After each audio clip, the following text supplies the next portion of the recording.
Bonsoir à tous et à tous, bonsoir à tous les suiveurs et à tous les inconditionnels de Grégoire Omnisport. Dom Ndiaye warul tiit warul ragal Gouden Aben Ale Sousa Moun. Donc loolu mooy bonsoir à tous et à tous, bonsoir à tous les suiveurs et à tous les inconditionnels de Grégoire Omnisport.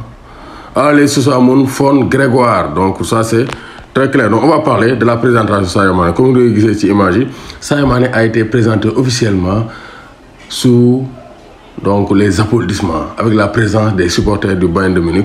Donc Sadio Mané est le nouveau grand joueur du Bayern de Munich. Oliver Kahn wax na ko nee na Barça def nañ offre bu baax, donc vraiment tarif satisfaisant, et Lewandowski dem na, mais on ne regrette pas parce que on a signé un grand joueur, en l'occurrence Sadio Mané. Donc c'est pour dire que Sadio Mané il suscite beaucoup d'espoir yu bari le waa Bayern am ci moom. Donc ñu ngi koy ñaanal yàlla may ko wér-gu-yaram vraiment mu mën a satisfaire les attentes des supporters bavarois. Donc Sadio Mané, futur roi de la Bavière. Sadio Mané, Kaiser de la Bavière. Kaiser Mané mooy l'empereur Mané. Donc ça c'est très clair. Donc Rafa Benitez wax na ci transfert Koulibaly félicité parce que Rafa Benitez il est bien placé. Il a entraîné Koulibaly au Napoli, il a été ancien entraîneur de Chelsea, donc il est bien placé pour parler de ce transfert. Il pourrait être bien pour la façon dont Thomas Tuchel veut jouer. Donc qui dit Timo Werner aussi fait le noco. Timo Werner nena Kalidou Koulibaly est exactement ce dont on a besoin. Moi ligne soxla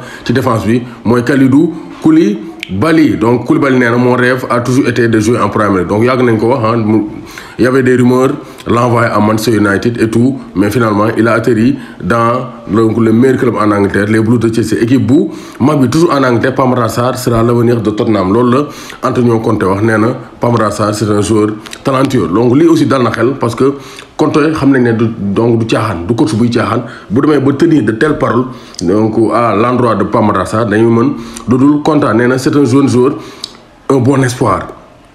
Il sera l'avenir de Tottenham. On n'a pas Madassar et d'autres jeunes joueurs. On va essayer avec le club de prendre la meilleure décision pour eux. Ça, ndax la leen di garder wala ndax la leen di aller. Bon, on essaie donc de voir ce que Conte va faire avec Madassar. Mais pour l'instant, il est donc très bien dans les préparations physiques, mais aussi dans le jeu, parce qu'il a joué 45 minutes face à la sélection sud-coréenne. Donc c'est une très bonne guerre, c'est une très bonne guerre. Donc mauvaise nouvelle, Kosovo Cup, donc le Sénégal a été éliminé par la Zambie 4-3. Donc Ali Badara Fati def na ay quelques erreurs, elles ont coûté cher à l'équipe nationale du Sénégal. Malheureusement, le Sénégal est éliminé de la Kosovo Cup. Donc Watford s'impose contre Wycombe avec un doublé de Ismaïla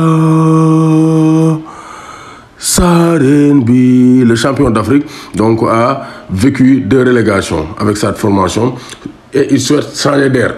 Sauf que pour l'instant, amagul offre bu concrète. Ñu wax ay West Ham et tout, mais ba léegi amagul offre bu concrète. Donc Ismaïla Sarr se dirige vers sa 4e saison avec Watford, 2 saisons donc en Premier League et 2 saisons aussi en Championship. Donc loolu mooy bilan Ismaïla Sarr pour l'instant avec Watford. Donc il a réalisé un doublé titulaire et autre d'un doublé dont un penalty avec son équipe. L'attaquant sénégalais a participé à la victoire donc vraiment de Watford. Donc en ce début de saison, match de préparation yi la.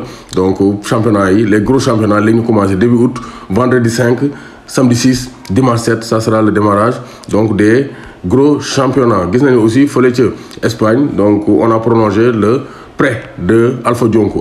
Waa Barça kontaan nañ ci moom ci prestation yu mu def daaw, moo tax ils ont prolongé leur prêt d'1 an. Donc Alpha Dionkou va rester avec le Barça B pendant 1 an. Bu prouver nag bu defee performance yu jéggi dayo, peut-être Xavi mën na ko woo avec l'équipe première du FC Barcelone. Donc Mbaye Diagne va quitter Galatasaray pour Fatih Karagümrük, ancien club de Alçandos. Donc Galatasaray donc va voir Mbaye Diagne partir. Ñoom xam nañ ne ñoom ñaar seeni rap àndul, donc seeni butéel àndul, donc ils vont donc se séparer. Et Mbaye Diagne mu dem club boo xam ne am na fa assurance, dina am temps de jeu moo gën ci moom, parce que Aliou Cissé wax na ko nee na ko les portes ne sont pas fermées, tu peux bel et bien revenir en équipe nationale, mais il faudra bien travailler. Doomu Gaynde Njaay warul tiit warul ragal wuman xarta toj sa mbaari mun a tës. Excellent week-end à tout le monde.